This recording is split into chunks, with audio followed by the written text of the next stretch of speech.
आपने अपनी माँ की खिदमत की, पूरी जिंदगी की, पूरी उम्र की, तो आप एक अच्छे व्यक्ति हुए, अच्छे शख्स इंसान हुए। भाई माँ की खिदमत करना तो बहुत अच्छी बात है ना, सोसाइटी की नजर में एक अच्छा बंदा हुआ ना ये।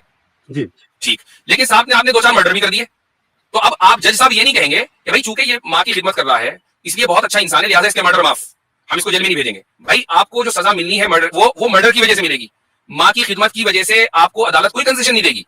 खुदा ने आपको हुक्म दिया कि आप माँ की खिदमत करें, लेकिन आप उससे बढ़कर जो जुर्म है वो है खुदा का इंकार या मूर्ति पूजा, खुदा के साथ पार्टनरशिप, ये उससे बढ़कर जुर्म है। आप वो जुर्म का मुर्तकिब हो जाएं तो फिर आप ये नहीं कह सकते कि मैं तो खुदा माँ के कदमों तले जन्नत होती है, मैंने तो उस जन्नत की तलाश की थी, मुझे आपने क्यों नहीं दी। भाई उससे बढ़कर जुर्म आप कर चुके हैं। एक आदमी ने चोरी नहीं की लेकिन कत्ल कर दिया, तो वो ये नहीं कह सकता कि चूंकि मैंने चोरी नहीं की तो मुझे कत्ल की भी सजा नहीं मिलनी चाहिए। भाई कत्ल किया तो कत्ल की सजा मिलेगी ना, चोरी की नहीं मिलेगी चूंकि चोरी नहीं की। अच्छा, हमारे साथ मैंने दूसरा नाम किसका लिया था, विष्णु प्रभाकर का? वी से कोई था। जी जी हाँ जी, विष्णु प्रभाकर। नमस्कार मुफ्ती साहब, क्या हाल चाल है? वकील साहब हैं? बहुत बेहतर। इलाहाबाद हाई कोर्ट के वकील साहब आए हैं। सर मेरा क्वेश्चन है आपसे, ये था मुफ्ती साहब, जो जी। अभी चर्चा चल रही थी आपकी बीच में, मैं उसी जी। को आगे कंटिन्यू करना चाह रहा हूँ। जैसा आपने अभी फरमाया कि ईश्वर जो है या गॉड जो है वो ऑल माइटी है, ऑल नोइंग है, और उसे पता है कि इस व्यक्ति के अमाल इस तरह के हैं कि ये जन्नत में जाएगा, जहन्नम में जाएगा, ये प्री डिफाइंड है। अभी कुछ देर पहले से मैं आपकी डिबेट सुनना, हो सकता है मैंने कुछ हिस्सा मुझसे छूट गया हो। प्री नोन है, आप इसको ऐसा कह लें। प्री नोन है, जी बिल्कुल प्री नोन है। अगर हमारे यहाँ एक कॉन्सेप्ट आता है, हमारे सनातन में कॉन्सेप्ट आता है कि ये तो हकीकत है कि ईश्वर सब कुछ जानता है, लेकिन हमारे यहाँ एक सिद्धांत आता है, कर्म का कॉन्सेप्ट आता है। भाई आखिर किसी भी व्यक्ति के इस पृथ्वी पे जन्म लेने का क्या अस्तित्व है, वो क्यों पैदा होता है आखिर? अरे कहाँ गया यार, मेरी आवाज आ रही है? आपको सुन रहे हैं? जी जी जी जी जी। एक्चुअली मेरे यहाँ बहुत कस की बारिश हो रही है ना, तो थोड़ी सी लाइट का और नेट का इशू है। अच्छा अच्छा जी। तो यहाँ पे हमारे यहाँ श्रीमद् भागवत गीता में कर्म का कॉन्सेप्ट आता है। ईश्वर ने आपको आपके विगत पूर्ण कर्मों के वजह से आपको इंसान की मतलब उसमें जन्म दे दिया कि आप मानव का रूप लेकर के आप आए इस पृथ्वी पे। अब यहाँ पे आपके पास कर्म की स्वतंत्रता होती है। गीता कहती है कि कर्म मंडेवाधिकारस्ते मां फलेषु कदाचन। आपके पास कर्म करने की स्वतंत्रता है, और हमारे यहाँ कर्म भी 3 तरह के होते हैं। एक अच्छे कर्म होते हैं जिसको हम सत्कर्म कहते हैं, एक बुरे कर्म होते हैं, और एक ऐसे कर्म होते हैं जो निष्काम कर्म होते हैं। हम कर्म करते हैं अपना कर्तव्य समझ करके। जैसे हम ह्यूमैनिटी के लिए कोई भी काम कर रहे हैं तो हम अपना कर्तव्य समझ के कर रहे हैं कि चूंकि हम आए हैं इस जमाने में, तो मेरा ये फर्ज बनता है कि हम लोगों के लिए अच्छा काम करें, अच्छे अमाल करें। तो यहाँ पे कॉन्सेप्ट कहता है कि अगर आप अच्छे अमाल करते हैं तो उसके परिणाम स्वरूप आपको जन्नत मिलेगी। ठीक। आप यहाँ देखिए ऑब्जेक्शन जो है ना विष्णु भाई, ऑब्जेक्शन जो है वो ये है कि क्या ईश्वर को ये पता था कि ये बंदा जिसको मैं इस जन्म में पैदा कर रहा हूँ ये अच्छे कर्म करेगा या खराब करेगा?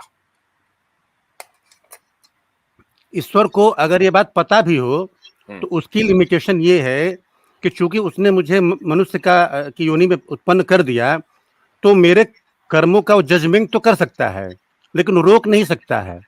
मुझे इस बात की पूरी यानी है।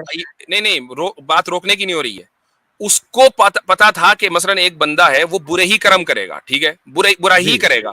क्या ईश्वर को पता था कि ये बुराई करेगा? अगर उसको पता भी हो तो चूंकि हमें कर्म करने की स्वतंत्रता उसी ने दी है, उसी ने बख्शी है। हाँ, मैं चाहूं तो अच्छे कर्म करूं, मैं चाहूं तो बुरे कर्म करूं। मैं तो मेरे और आप में फिर फर्क कहाँ रहा भाई? हम भी तो यही कह रहे हैं, हम भी तो यही कह रहे हैं कि खुदा को पता है कि एक अच्छा आदमी अच्छा काम करेगा या बुरा काम करेगा, लेकिन फ्री विल खुदा ने दी है। ये तो मैं भी कहता हूँ। हमारे यहाँ हम हो सकता है कि बिल्कुल आप सही फरमा रहे हो, लेकिन मेरे यहाँ का जो कॉन्सेप्ट है, क्योंकि मैंने बात पूरी सुनी नहीं कि आप लोगों के बीच में जिक्र क्या हुआ, तो मैं अपना ओपिनियन रख रहा हूँ। हमारे यहाँ कर्म का सिद्धांत ये कहता है कि आप जैसे कर्म करोगे उसके हिसाब से आपका जन्नत या जहन्नम तय होगा।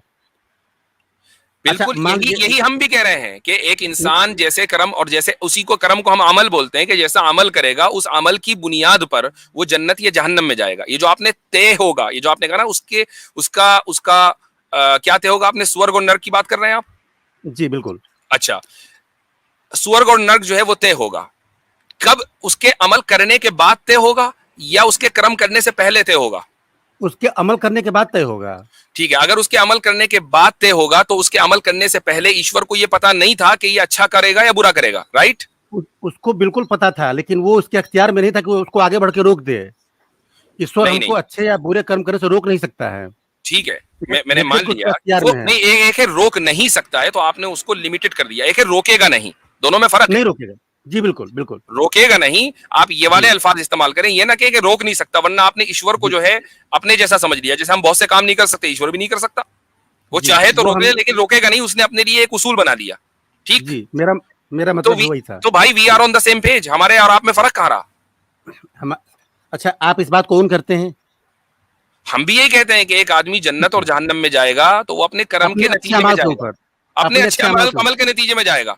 लेकिन आप इस खुदा बात को को ये पता है पहले से कि वो अच्छे अमल करेगा या बुरे अमल करेगा, जाएगा आप वो इस बात अपने अमल के नतीजे में। आप इस बात पे यकीन रखते हैं? जी हाँ, बिल्कुल, यही हमारा अकीदा है भाई। ये मेरा मेरा पर्सनल कोई मसला नहीं है, यही यही इस्लामी कॉन्सेप्ट है। ठीक है, मैं एक एग्जांपल आपके सामने रख रहा हूँ।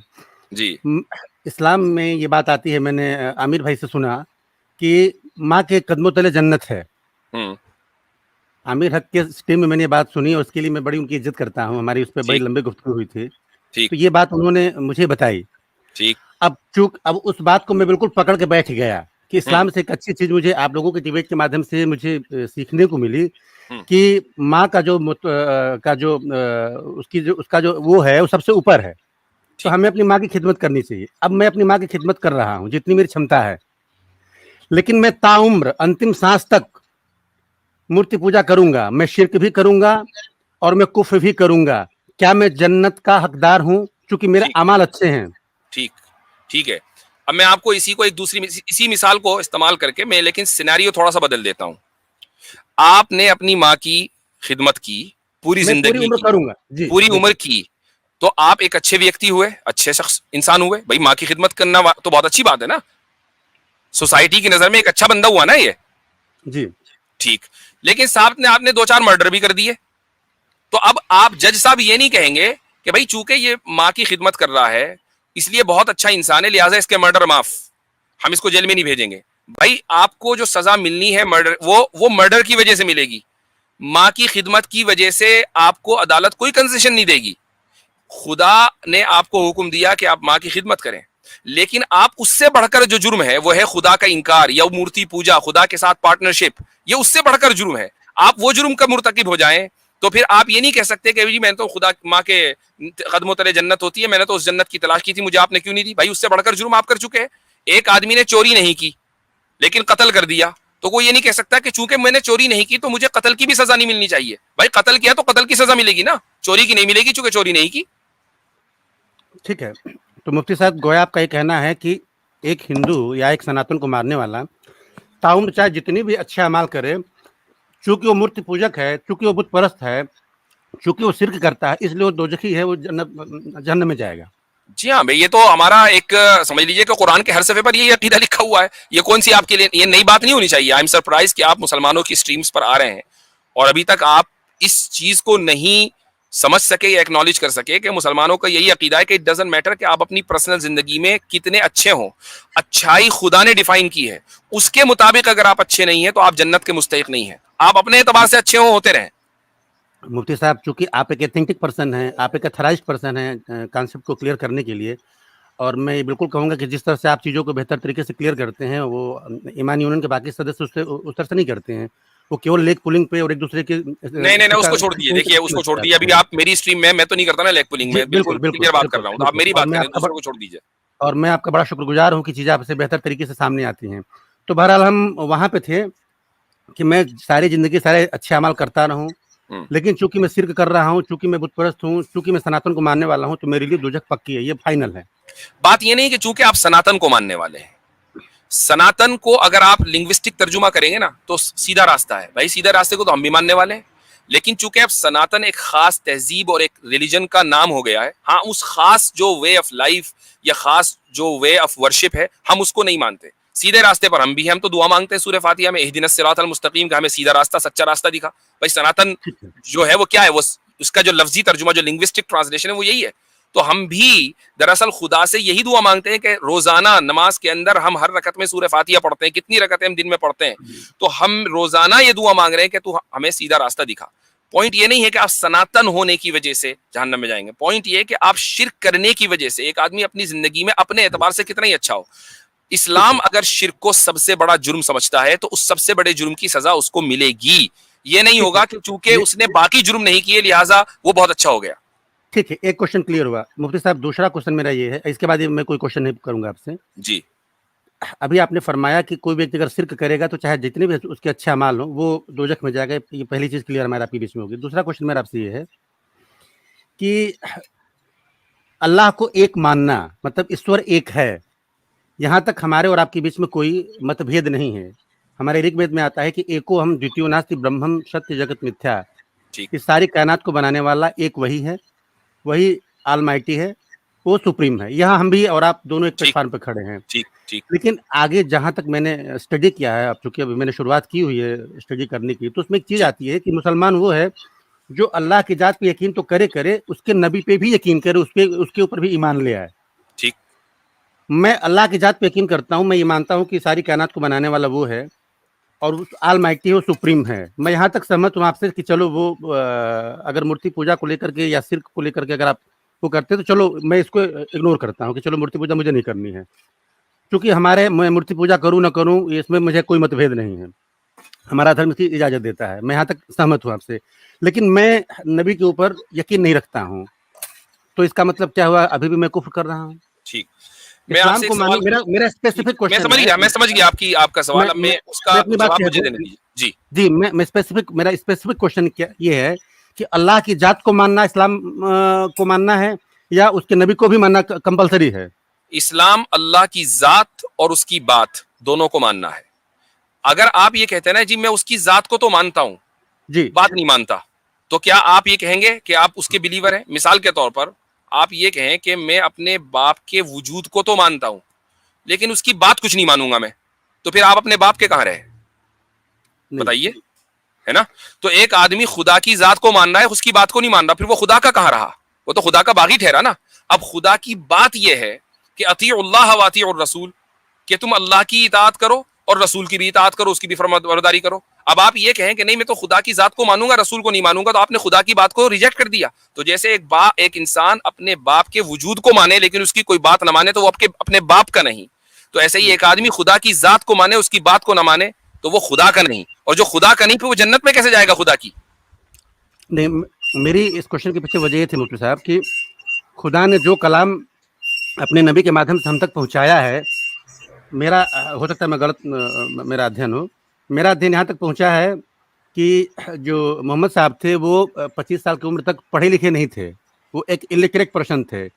वो अपनी बहियों को या कुरान की जो आयतें उतरी हैं उनको लिखवाने के लिए दूसरे को अनलेटर्ड कहें, इलिटरेट और अनलेटर्ड में फर्क। मेरा मतलब वही था जी कि वो जो सफियां आई हैं या जो बहियां आई हैं वो किसी और के माध्यम से वो जो है वो रिटन डाउन होती थी। व्हाट डू यू और मीन? उनके किसी और के मतलब माध्यम से रिटन डाउन? वो लिखी जाती थी, चाहे वो संग्रहित हाँ, होती थी, यानी वो डिक्टेट करते थे ना, वो डिक्टेट करते थे कि भाई ये लिखो, सामने वाले ने लिख दी। जी अब बोले। बहुत बेहतर। तो जैसे उन्होंने डिक्टेट किया और लिखने वाले ने क्या लिखा, ये यहाँ पे थोड़ा सा एक वो है। ये बिल्कुल ही ये एक नया डिस्कशन आपने शुरू कर दिया। मैं नहीं समझ पा रहा हूँ, मुझे जानकारी नहीं इसके बारे में, मुझे इसके बारे में मुझसे कोई जानकारी नहीं है। हाँ, वो अब एक नया डिस्कशन शुरू हो गया, लेकिन उसका जवाब दे दूं कि मैं क्वेश्चन पूरा कर लूं। एक चीज तो ये मेरे समझ में आई है, हो सकता है मैं गलत समझ रहा हूँ या मुझे जानकारी न हो। दूसरी चीज मुझे एक स्ट्रीम में सुनने को मिला है कि ये माना जाता है कि कुरान एथेंटिक है, आज तक एथेंटिक है, उसमें जर्रा बराबर जो है हेर फेर नहीं हुआ है, ये अकीदा है आपका। लेकिन अभी मुझे जानकारी मिली है कि कुरान के मोर देन 30 वर्जन आज की डेट में अवेलेबल हैं, 30 से अधिक उसके वर्जन अवेलेबल हैं। ये जो जानकारी आपको मुर्तद्दों से मिल रही है ना, वो जानकारी नहीं है, जानकारी नहीं है। देखें, एक है वेरिएशन और एक है वर्जन। कुरान का कोई अलग अलग वर्जन नहीं है, कुरान में वेरिएशन है। मैं उसको एक मिसाल देकर समझाता हूं आपको, और 30 नहीं 30 से ज्यादा है, ठीक है।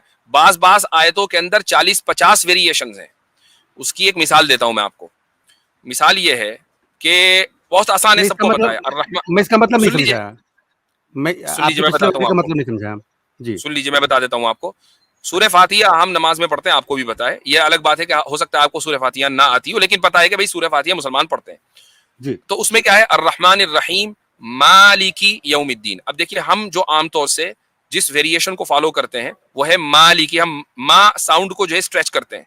लेकिन दुनिया के बहुत से मुसलमान, खुसूसन अगर आप अल्जीरिया में चले जाएं, मोरक्को में चले जाएं और भी दूसरी जगहों में, मलिकी वो उस माँ के साउंड को स्ट्रेच नहीं करेंगे, बल्कि बगैर स्ट्रेच के उसको पढ़ेंगे।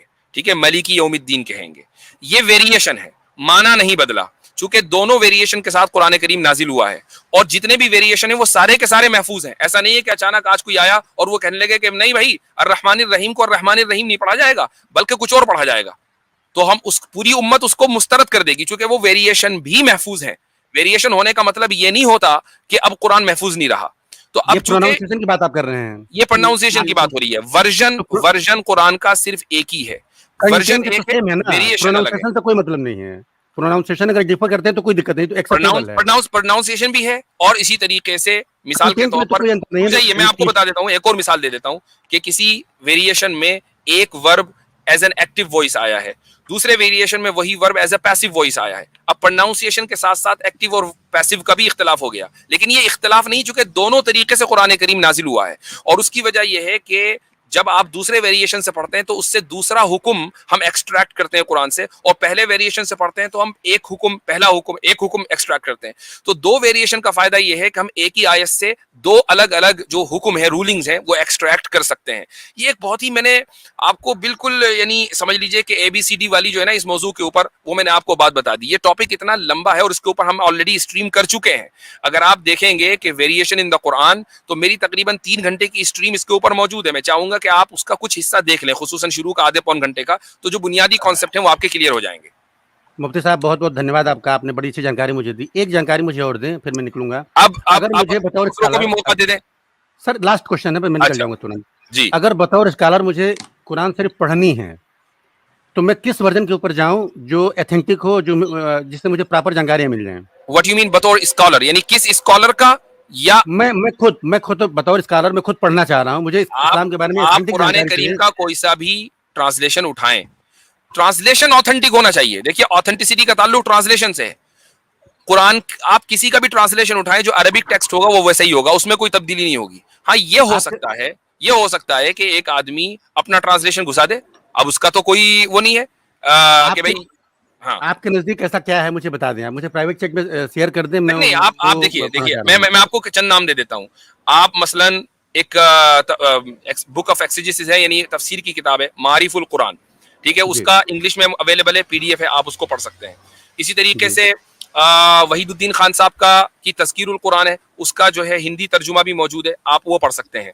मौदूदी साहब की अब्दुल्ला यूसुफ अली का इंग्लिश ट्रांसलेशन, मोहम्मद पिकथाल का इंग्लिश ट्रांसलेशन, मुफ्ती तकी उस्मानी का इंग्लिश ट्रांसलेशन, इसी तरीके से मौदूदी साहब का जो हिंदी में अवेलेबल है, वो पढ़ सकते हैं। ये सारे के सारे वो हैं कि जो ट्रांसलेशन ऑथेंटिक है।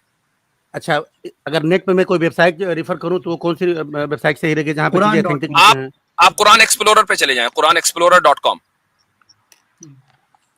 बहुत बहुत शुक्रिया मुफ्ती साहब आपका, आपने इतना वक्त दिया और अच्छी जानकारी मुझे आपसे मिली। चलिए, शुक्रिया बहुत बहुत।